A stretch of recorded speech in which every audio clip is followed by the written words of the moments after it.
Good afternoon. Thank you for watching us here on KVUE Plus and KVUE.com. I'm Ashley Goodo. Good afternoon to you. I'm Tony Plahetsky. We're here with you this afternoon to bring you updates from the Austin Police Department about a string of shootings across Austin and San Antonio 1 week ago today. A total of 6 people were killed. 3 others, including 2 police officers, were hurt, and police believe one man is responsible for it all. Austin police are set to host a news conference. It was set to start at 3 o'clock this afternoon. They are about 12 minutes behind, but as you can see on your screen there, Interim Police Chief Robin Henderson is at the podium. They're getting ready just for a few final arrangements, actually allowing the media a chance to set up and make sure everything is working properly before they start. We are anticipating, of course, hearing from Chief Henderson as well as Austin Independent School District. One of the shootings involved an AISD police officer who happened to be on the campus of Northeast Early College High School, so that's why they will also be involved in today's press conference. The press conference is starting now. Let's listen in. Thank you for being here today. I would like to go over the series of events that happened on December 5th, as we had so many horrific incidents occur throughout our entire Austin community that had a significant impact on all of us. Over the course of these incidents, we had 4 homicides in the Austin area, 2 in Bexar County that preceded the ones unbeknownst to us in Austin. And in those incidents in Austin, we had 2 officers injured and 1 civilian injured, while apprehending the suspect when he wrecked out at Highway 45 and 1826. The status of our APD officers: they are recovering. They have been released from the hospital. In addition to the cyclist that was struck from gunfire, he has been released from the hospital. The person involved in the crash was released on scene. I do have to thank everyone for their bravery and their diligence in all of these incidents. I would like to start by offering my condolences to the victims and the families in these incidents. I know these are tragic incidents for all, but our organization is committed to pursuing justice for each of your families. I do need to thank our officers and our various partners who have been helping us throughout these incidents. They've responded to and investigated each with swift vigilance and professionalism each time. Starting with our Austin Police Department, our aggravated assault unit, our robbery unit, our intel unit, our homicide unit, our violent crimes unit, our air operations unit,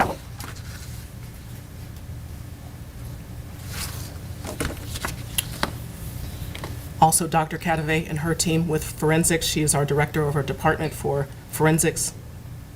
Chief Sneed, Chief of Police for Austin Independent School District.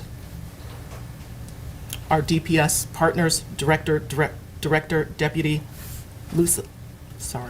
Luciano Vincent, sorry, I can never get that. Vincent Luciano, thank you very much, sir, appreciate that. Captain Jeremiah Richards and Sarah Maruciano, did I pronounce that correct, ma'am? With ATF. We also had other federal and state partners assisting. I might have left off a couple on that groups, and for that I apologize. However, I can assure you that we did our diligence with the large volume of calls that we had. We expanded a serious amount of resources on each of these incidents that took place on that day. Our teams will walk you through the entire timeline of each investigation for you to have a clear understanding and clear picture of how things unfolded and what we were collectively looking at the time each incident occurred. As we talk about these incidents, a few things I would like to point out is that our processes take time. It was not until the early evening that we were able to gather enough information that was of substantive value to share with the public for a safety alert. However, in the process of putting together the information for that alert, the final officer-involved shooting occurred, and all of our resources were diverted to take care of that incident. Just prior to that, we had a cyclist that had been shot, and our resources were attempting to find the person of interest, and there was no indication at that time that those incidents were related. The description we were working on throughout the day were different. Each vehicle used was different. So while it might have seemed that it was obvious, there was no indication based on the information and intelligence that we had at the time the incidents were unfolding that they were related. I would like to turn it over to Chief Sneed from AISD, who would like to make a few comments. Thank you, Chief Henderson. Good afternoon. Thanks for having me here. This year, we have faced many serious and critical incidents in our schools and in our communities. This situation was just as impactful. I would like to say thank you for the overwhelming support that the Austin Independent School District and our community received from various local, state, and federal law enforcement agencies. The quick response that was demonstrated is much appreciated during these unfortunate and tragic incidents, including but not limited to the shooting at Northeast Early College High School on Tuesday, December 5th. As a result of the great teamwork, we were able to place the campus on lockdown immediately to ensure the safety and security of our staff and our students. In addition, through the collaborative teamwork between the Austin ISD, Austin Police Department, and various other law enforcement agencies and resources, it allowed for us to bring this unfortunate sequence of events to an end. I want to thank those heroes, the police officers who make the ultimate sacrifice and place their lives in harm's way each day to protect their communities. My thoughts, prayers, and condolences are with those officers and those families who experienced and suffered pain or losses. Thank you. I'll turn it back over to Chief Henderson.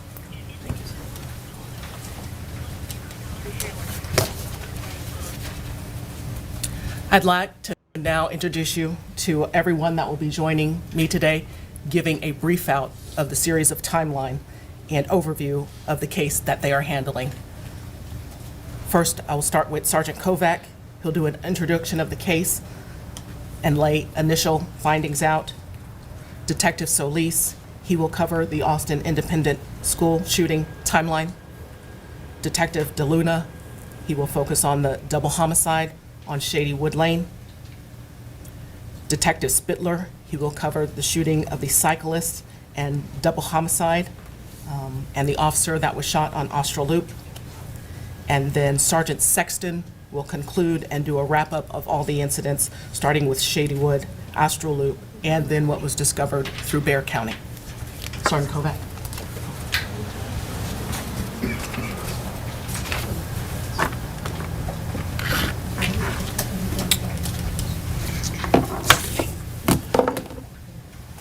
Good afternoon. My name is Sergeant Peter Kovac with the Austin Police Department's Homicide Unit. My name is spelled Peterkovch.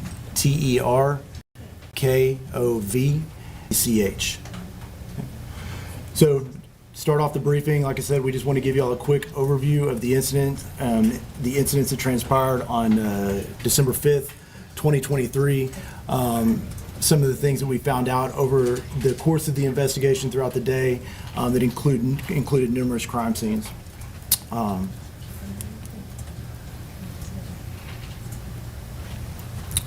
So to start off, on December 5th, 2023 at approximately 7:10 p.m., Shane Matthew James, a white male born March 7th, 1989, was apprehended by the Austin Police Department following a series of murders and assaults across the Austin area as well as to the Bexar County areas, covering multiple counties. And it lasted, in addition, in excess of over 8 hours. At this time, Mr. James is charged with 4 counts of capital murder for the murders of Emmanuel Potba, age 32, Sabrina Rahman, age 24, Catherine Short, age 56, and Lauren Short, age 30. In addition to these victims of capital murder within the Austin area, there were 2 other victims that were discovered within Bexar County that he was also the suspect in, and that was the murders of Phyllis James, age 55, and Shane James, senior, age 56. In addition to these charges, Mr. James is also charged with 2 counts of first-degree felony aggravated assault on a peace officer, in addition to 1-degree felony aggravated assault for the shooting of a bicyclist in South Austin. Quick overview and background on Mr. Shane James, the suspect of this case. A look into his record shows that he was other than honorably discharged for unacceptable conduct from the U.S. Army in 2015. Prior to that, he had served approximately 3 years and achieved the rank of first lieutenant. In addition to that, the only other involvement that the Austin Police Department had with him up until December 5th was 2018 emergency detention, in which he had come to Austin to the Mosaic Church located at 12675 Research Boulevard on March 7th.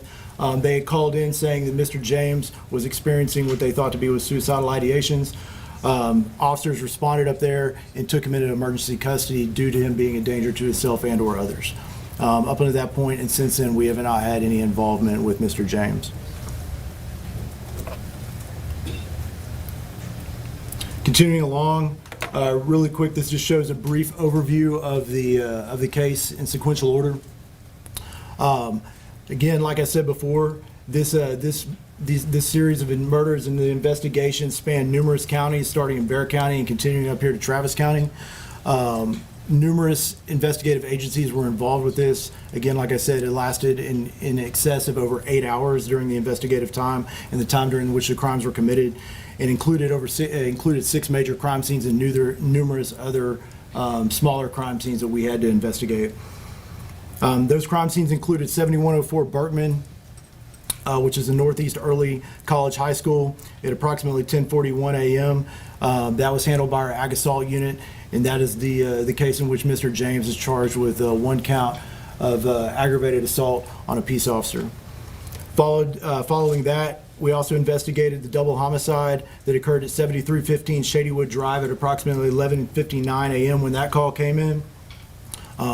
That case was investigated by the Austin Police Department's Homicide Unit initially, and that is in which the 2 victims were charged. He is charged with capital murder in the murders of Emmanuel Potba as well as Sabrina Rahman.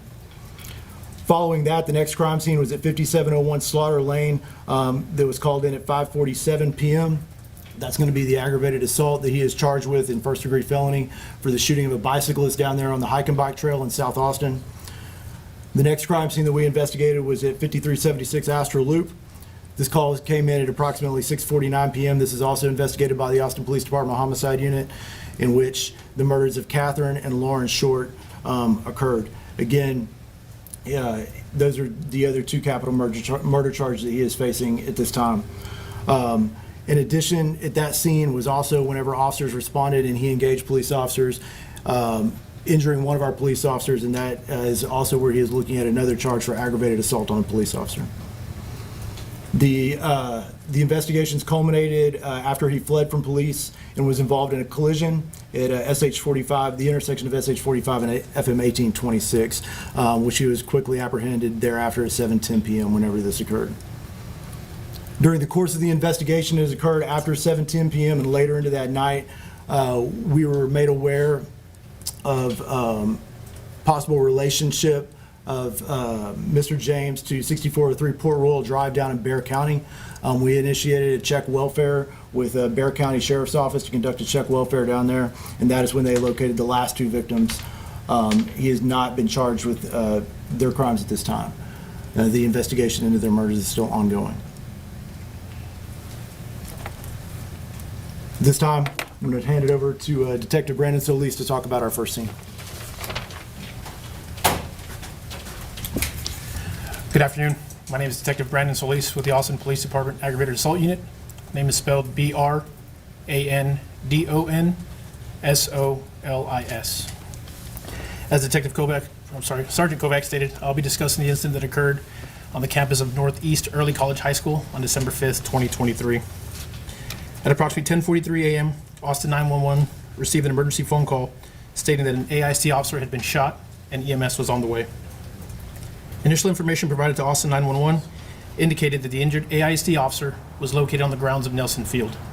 However, the information was corrected to indicate that the officer had actually self-rescued himself and was located at the EMS station located at 7200 Berkman Drive. The AIC officer in question was identified as Sergeant Val Barnes, a 28-year veteran of the Austin Independent School District Police Department. Sergeant Barnes sustained 2 gunshot wounds, 1 to each leg. Upon arriving at the EMS station, he was found to be attempting to put a tourniquet on one of his wounds.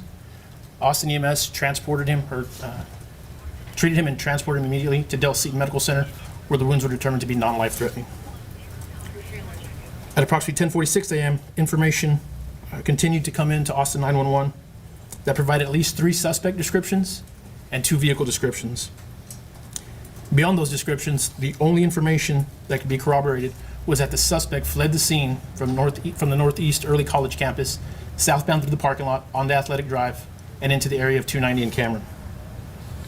At approximately 10:56 a.m., the Austin Police Department Aggravated Assault Unit was made aware of the incident. The Austin Police Department Aggravated Assault Unit is charged with investigating crimes against peace officers within the city limits of Austin. The Ag Assault Unit responded to the scene. As the Ag Assault Unit was responding at about 10:57 a.m., responding officers that were headed to the campus to assist located a subject at the area of US Highway 290 and Cameron Road. Based on the information that was had at that point, that subject was detained. However, it was determined quite quickly that the subject was not involved and released immediately. At approximately 11:09 a.m., the Aggravated Assault Unit detectives made the scene and began coordinating with our AISD partners with regards to the investigation. At this time, there were several local, state, and federal law enforcement agencies that had already descended onto the campus and were assisting with the actual lockdown and securing of the school. Based on the on-scene investigation, the following was determined to have occurred with regard to the shooting of Sergeant Barnes. At approximately 10:38 a.m., the suspect was captured on AISD surveillance cameras entering the parking lot. Witness cell phone video that was provided to investigators later on showed that at approximately 10:40, the subject was seen running after firing the shots at Sergeant Barnes. Those shots were, based on the timestamp, was about 10:41 a.m. Sergeant Barnes was traveling eastbound through the parking lot, headed for Athletic Drive. As Sergeant Barnes made a turn to head southbound through the parking lot, he encountered the suspect, at which point the suspect was startled. The suspect immediately pulled a handgun and fired several rounds at the patrol vehicle that Sergeant Barnes was in. Based on the violence of action, the immediacy, Sergeant Barnes was unable to take action, but instead evacuated himself from the situation and drove to the EMS station. As stated previously, the subject was last seen running southbound through the parking lot towards Athletic Drive and then towards the Cameron and 290 road, US 290 highway and Cameron Road. The suspect was said to have run to a small gray Nissan, unknown make, which was used to flee the scene.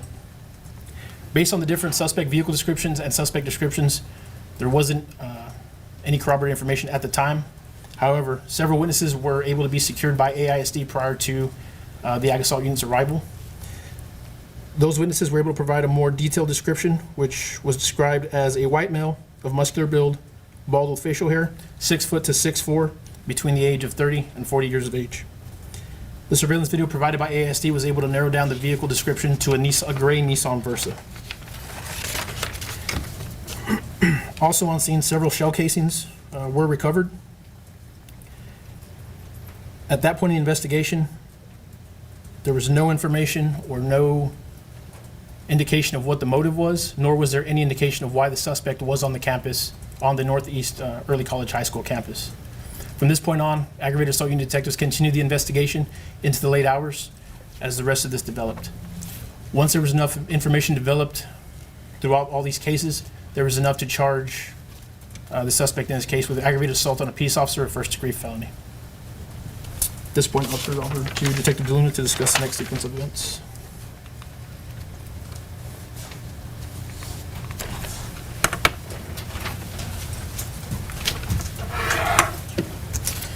Good afternoon. I'm Detective Randy DeLuna with the Austin Police Department Homicide Unit. My name's spelled R-A-N-D-Y-D-E-L-U-N-A, and I'll be providing the information related to the incident on Shadywood Drive. At approximately 11:59 a.m., Austin Police received a call of a drive-by shooting with a male and a female victim on Shadywood Drive. Soon, multiple calls began coming in of shots fired on Shadywood Drive. Austin police officers arrived on Shadywood Drive at 12:04 p.m. and located a male victim with multiple gunshot wounds. The male victim was later identified as Emmanuel Papa. Life-saving measures were attempted on Mr. Papa, but were unsuccessful, and he was pronounced deceased on scene at 12:16 p.m. Officers located a second victim, Sabrina Rockman, who was found with a gunshot wound at a nearby residence. Mrs. Rockman was transported to the hospital where she succumbed to her wound and was pronounced deceased at 12:40 p.m. Austin Police homicide detectives were notified and responded to the scene to interview possible witnesses and to canvass the neighborhood for video surveillance footage. As the investigators checked the area, many residents were not at home during that time period, and the video footage that could be obtained was of poor quality. Detectives received various descriptions of the suspect, making it difficult to determine whether a person observed on video was a witness or a suspect. After several hours, detectives were able to make contact with more residents returning home for the evening and were able to find better video footage. What we learned through the initial video review, which was within minutes of arriving on scene, Mrs. Rockman left her residence pushing her infant child in a stroller, walking south on Shadywood Drive. Shortly after, Mr. Popba was observed walking out of the same residence, heading north and out of the view of the camera. Mr. Popba had been at the residence since earlier in the day to help the family move into their new home. A suspect was observed on video at that time walking north on Shadywood Drive on the opposite side of the street in the direction of where Mr. Popba was last seen walking.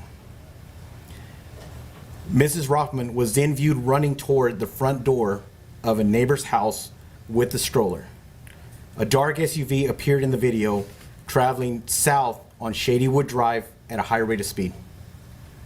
The dark SUV stopped in front of the house where Mrs. Rockman and her child were last seen.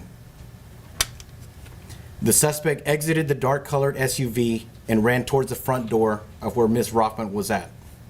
The suspect is seen on video returning back to the dark-colored SUV and leaving the scene at 11:58 a.m. The child was not injured and taken to the neighbor's house and later reunited with the father. Through the course of the investigation, a dark-colored SUV was identified that showed belonging to Mr. Popba. The subject viewed walking on the sidewalk when Mrs. Rothman left her residence appeared to match the same suspect exiting the dark-colored SUV and approaching her. I'll now turn it over to Detective Spittler.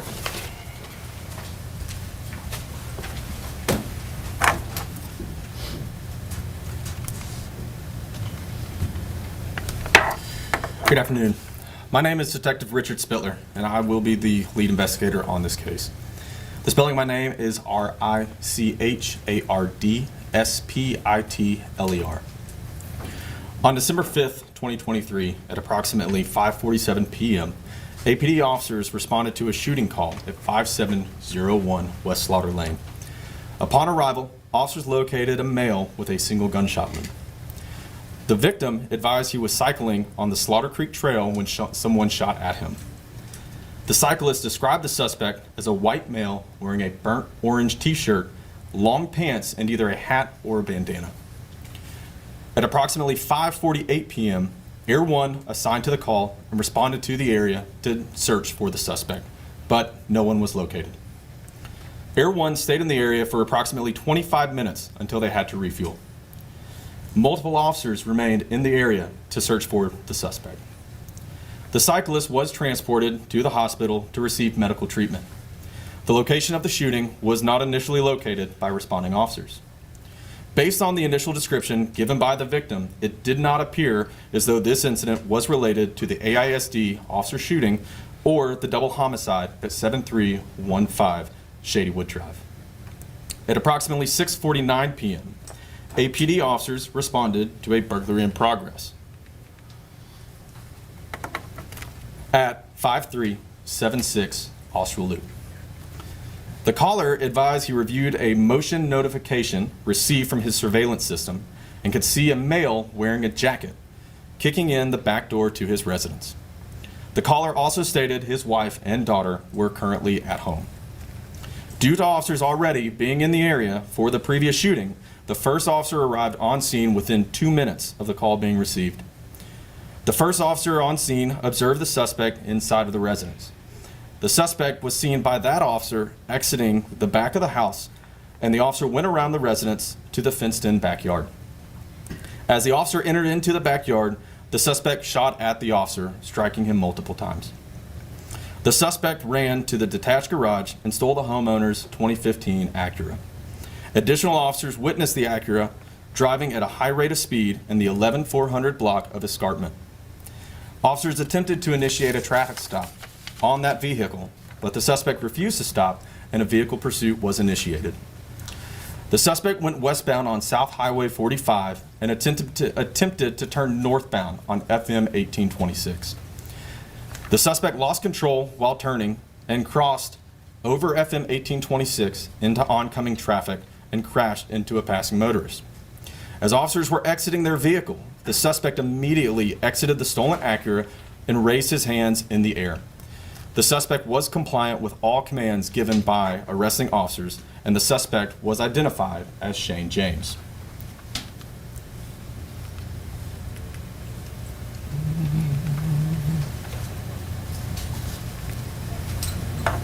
The driver of the vehicle the suspect crashed into had minor injuries and was evaluated by EMS on scene. While the pursuit was ongoing, additional officers responded to 5376 Austral Loop to search the residence. Upon entering, officers located 2 females with gunshot wounds to their person. The females were identified as Catherine and Lauren Short. Video surveillance later confirmed the same person who forced entry into the residence was the same person officers arrested after the vehicle pursuit. Shane was also positively identified as being the person observed on surveillance footage in the neighborhood on Shadywood Drive. I will now turn it over to Sergeant Sexton.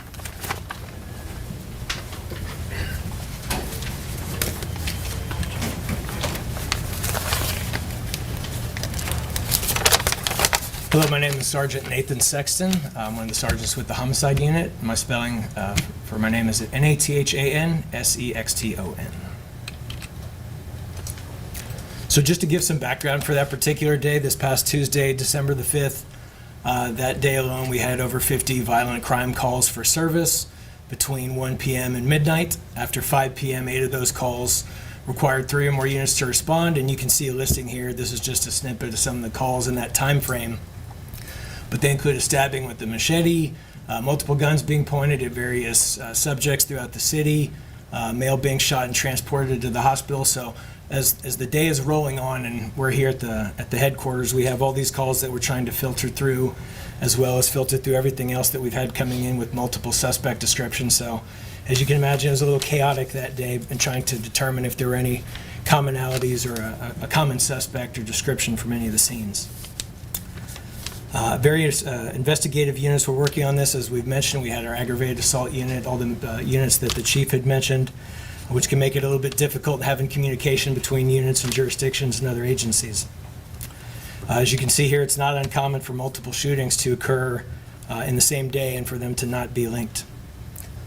That day, multiple units had spent time going from door to door from residences and from business to business at the AISD scene and also at Shadywood at the first double homicide, attempting to locate any better film footage, surveillance video, still photos that they could possibly find. As Detective DeLuna had mentioned, we were able to initially find a video which kind of basically showed what happened, but it wasn't good enough to make any sort of identification on the suspect. It wasn't until much later in the evening where we were able to get that footage. There had been an attempt to put together surveillance video and still images when we did get it, to put that out to the public. As that was being put together, we were notified of the police chase and it crashing out, and we were actually able to pull this up and live stream it from body cameras from the officers and identify that he was wearing the exact same clothing, fit the exact same description as the footage that we had just received not very long right before that crash. At that point, we transitioned this to a press release to identify and address all the events of the day. As there were quite a few of them we had to piece together, and we still continue to canvass across town trying to find video evidence and other evidence in general, to include trying to locate those suspect vehicles, to include the Versa and a Toyota Sequoia.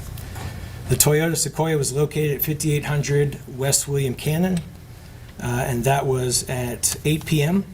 The Nissan Versa was located at 10:40 p.m. at an academy nearby, so it appeared he had basically dumped the vehicle and walked within a mile or two of that area to commit each double homicide.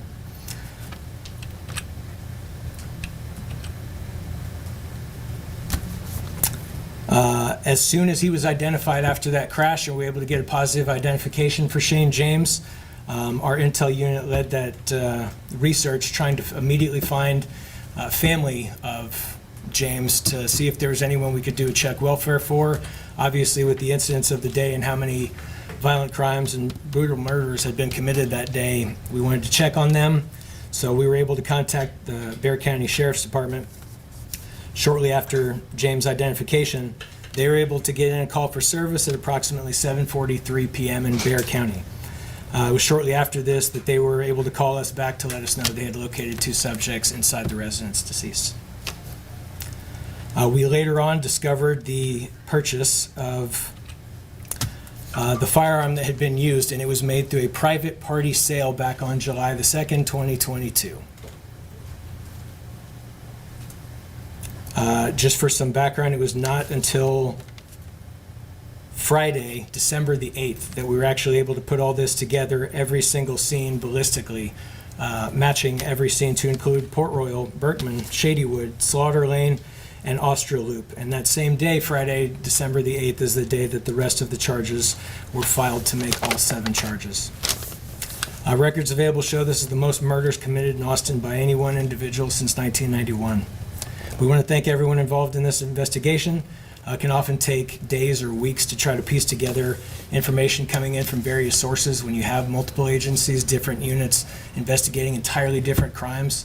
And I really commend all our investigators in talking to each other and having that communication to put it together in the same day within 8 hours.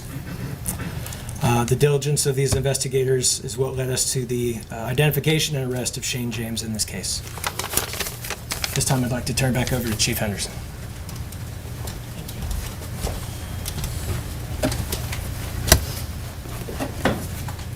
I do want to thank my staff for putting that timeline together. I do know that that was quite a bit of time to make sure that we could clearly outline to the public the exact series of timeline, what we knew at what time. So thank you for that. It's very important.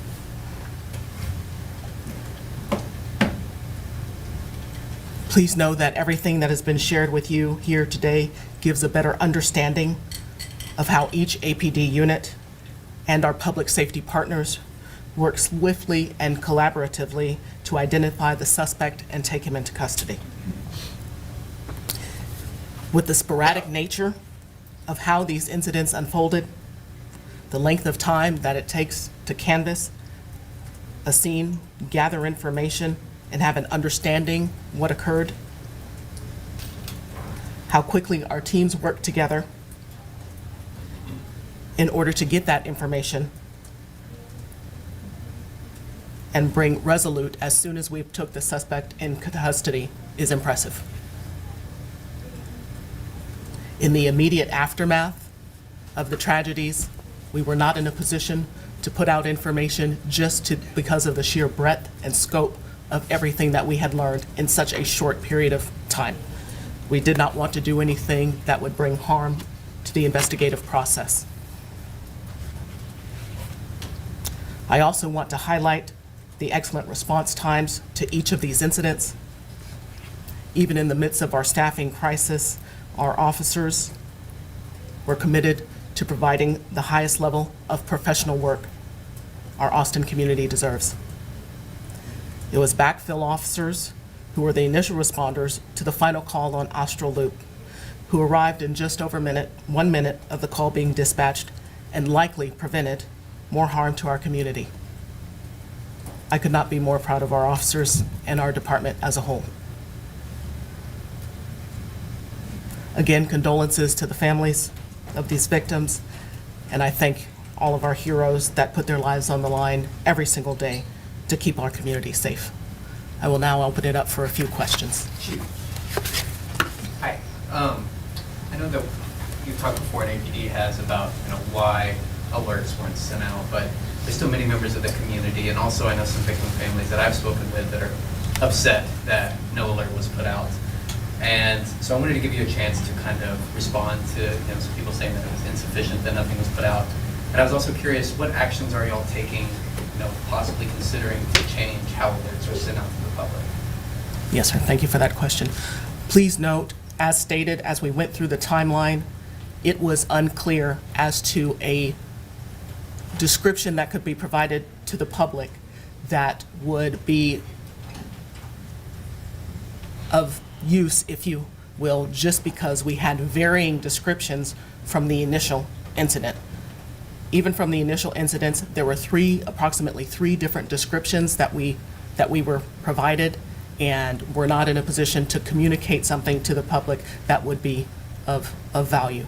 Please understand, since this incident has occurred, we have already had meetings with Sally Hernandez, with Travis County Sheriff's Office, also with Chief Sneed, on working with, collaborating on how, if there is something to put out, which is the appropriate entity at what time. Chief. I'm sorry. Yes. Chief, just kind of piggybacking off of that, it looked like in the affidavit you said for the first incident, at some point you realized that students had videos, that they had recorded something, and there was also a surveillance camera, and from that you were able to do a still photo. Can you talk to us about, one, when that video was provided, and two, because you mentioned something about quality of the videos, can you describe why that couldn't have been put out? That would have kind of maybe helped with the description. Correct, and I'll have to pass that to one of the investigators who would best. Detective Solis? Okay, thank you. So to your question, at that point in the investigation, the video wasn't of enough substance to where we had a license plate to provide to anybody, and the actual depiction of the suspect was from the back. There's no face. That, coupled with the three plus different descriptions we got, made it difficult to put out any substantive information to the chains of command to put out to the public. Is there any difference in how this is handled because it was at a school? I mean, we've seen so much concern over school shootings in particular We know the suspect left after shooting at Sergeant Barnes, but is there any difference in how that should have been handled just because of who was there at the school? No, at that point, based on the resources we had at the time prior to Sergeant Barnes being shot, we can sit here and say, well, he had a body cam, he had in-car video. Unfortunately, at the time that Sergeant Barnes made contact with the suspect's violence of action prevented Sergeant Barnes from reacting, which there was no activation of body-worn camera, there was no activation of in-car camera. The cameras that we had on campus that were provided to us by our AISD partners only gave us that portion to work with. And we were even lucky enough that the students kept their wits about them to even record on their video cell phone to provide us with that little information. Based on everything we had available to us, I think that was the best that we could do at the time, and I think we could have. While you're up here, one more question. So we know the students were there, we know there was another employee there. Were they out in the parking lot or were they inside the school? We know that school doesn't have a gate. Are we talking at the time of the shooting, or? Yes, at the time of the shooting. Based on our investigation, the students were out in the parking lot when it occurred. However, due to the shock of the incident, the students were able to provide much more information than what we got. That's what's in the investigation.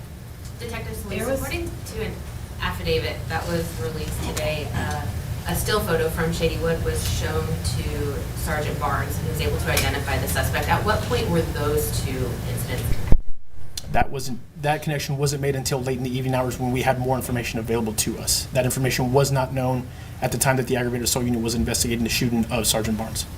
So even though there wasn't a clear suspect description at first, couldn't an alert have gone out letting people know that there was a police shooting suspect in the area?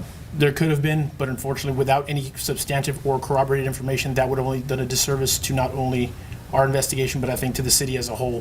When you provide information that isn't corroborated, it's gonna backlog us. We're gonna spend more time trying to fish out what isn't legitimate, as opposed to putting out information that is correct and corroborative that can actually help the investigation and not deter us.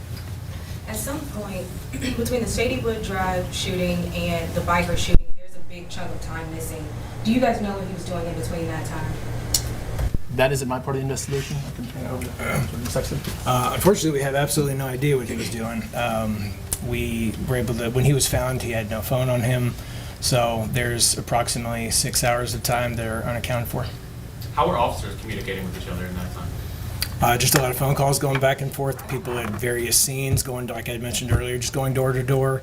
A lot of folks back here at the headquarters kind of coordinating. And like I said, there's just so many different units and agencies, but lots of phone calls being made back and forth. Did I understand correctly that the chief said you were preparing a press release in that time, and then the shooting on West Lauder Lane diverted those resources? The shoot. Make a statement? That's correct. Yes. So would that be a staffing issue if there had been more people at Austin Police? Would you have been It was no. Unfortunately, that was just the timeliness of everything. By the time we were actually able to put together Sergeant Barnes' identification and get usable photo and videos to be able to put something out. It should also be noted that during the investigation, there were multiple theories that this was potentially targeted, that the first victim was targeted, and that these were not random attacks, which would have led the investigation in a different way. If this person had specifically targeted that family, for example, that would have potentially changed the approach. But we didn't know that they were random until much later. Has he said a motive? No, he chose not to speak. What can you all say about the purchase of the gun? Was it purchased by the suspect? Correct. Okay. Yes, and in that case, when it's a private individual sale, there's just less checks essentially, and one individual selling it to the other.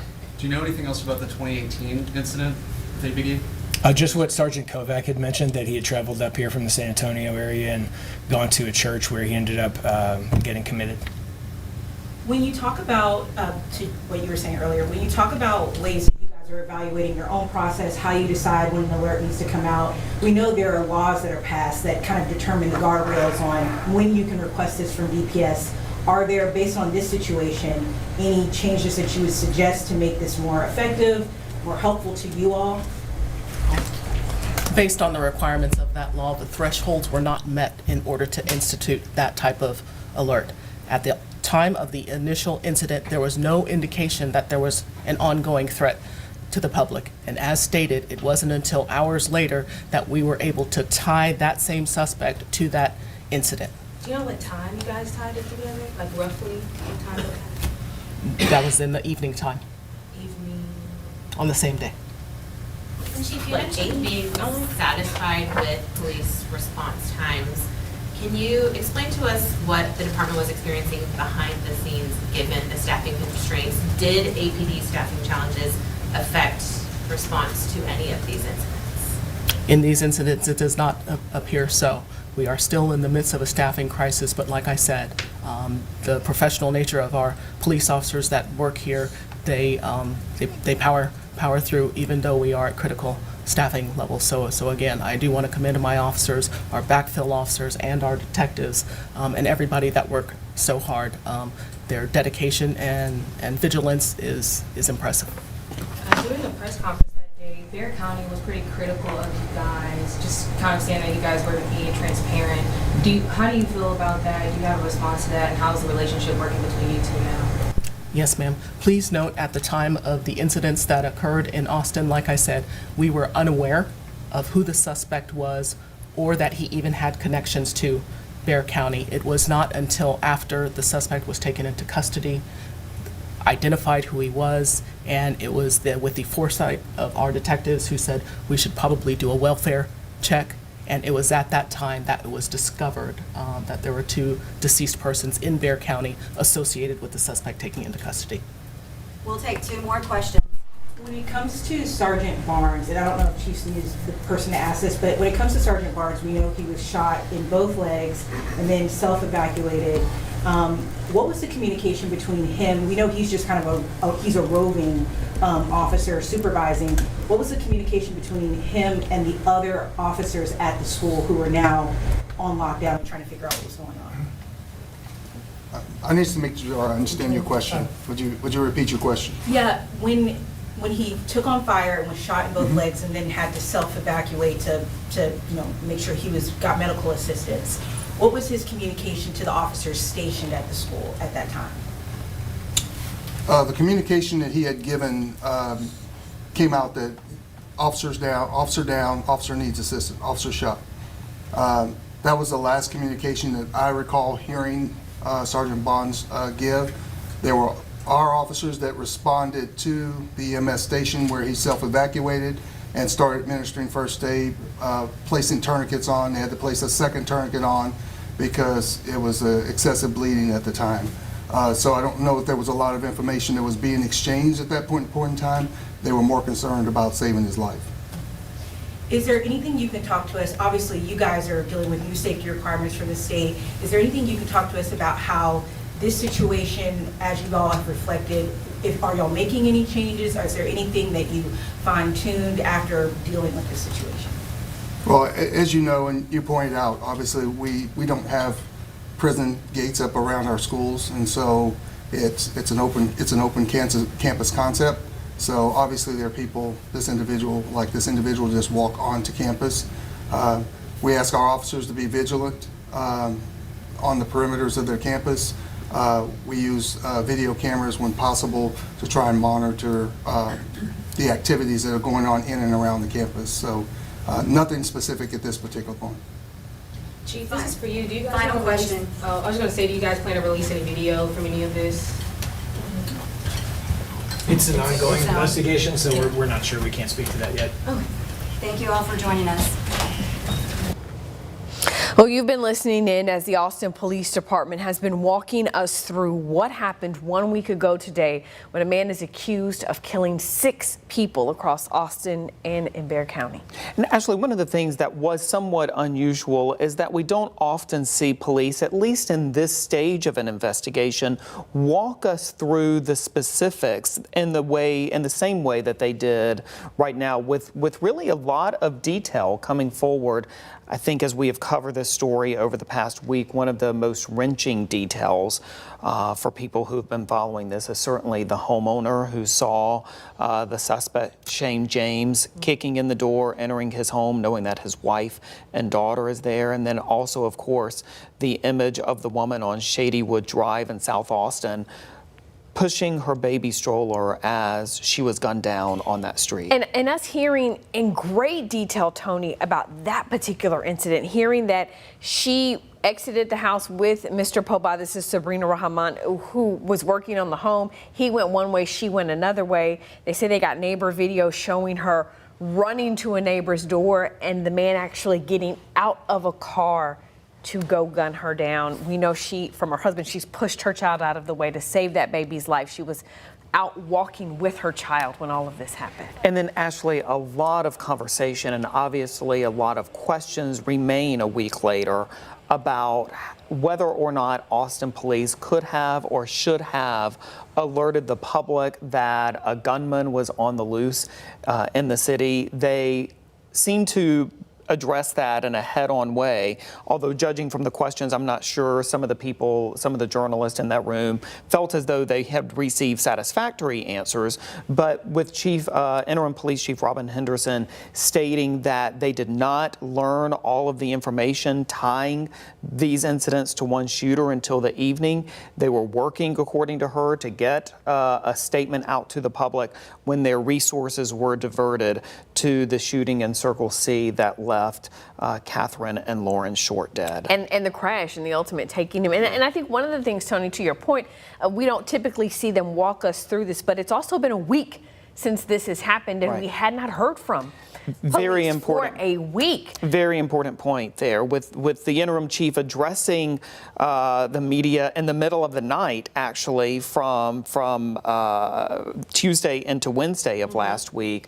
But yes, this is the first broad public statement that we have heard at all in a week. And also interesting, Tony, to see when you talk about the criticism that APD took, how they showed us what other calls they got that day, and really almost taking a defensive tone to say this is all the things that were happening. We had different suspect descriptions. We had different vehicle descriptions. He was changing vehicles. He was doing things that we couldn't piece it all together. But the chief did acknowledge that they have now begun conversations with other law enforcement agencies, including the sheriff's office, about whether or not or how they could possibly adapt their procedures in the future should something like this happen. But an unprecedented day of gun violence in our city that tragically left 4 people dead. We want to also note the gun purchased in a private sale in July of 2022, I believe. Yes, July 2nd, 2022. Private sales means in Texas, no background check is required. For him to have purchased that gun that was used. Let's talk a little bit about the suspect. This is what we know about the suspected shooter, Shane James Jr. He remains in the Travis County Jail facing 7 felony charges according to jail records. So 4 capital murder charges, 2 charges of aggravated assault on a peace officer, and 1 aggravated assault charge. That charge has a mass shooting designation according to court records. And this just became law in Texas in September, that if a lower level crime, in this case the aggravated assault, which would usually be a 2nd-degree felony, is part of a sequence of events that meets the criteria of a mass shooting, that charge is then upgraded to a 1st-degree felony, which carries tougher penalties. And that ag assault charge is the cyclist that was shot on the trail. But incredibly significant, Tony, with one of the investigators saying that this was the most murders committed by one person in the city of Austin since 1991. It just really, again, a day of violence that the city has not seen, and a shooting rampage that I know left so many people reeling not only with fear, but also clearly grief, as we have over the past week reported out those stories of the victims. Well, we're going to continue to stay on top of this, and of course we'll bring you updates tonight on KVUE News at 5 and 6. Thanks for being with us.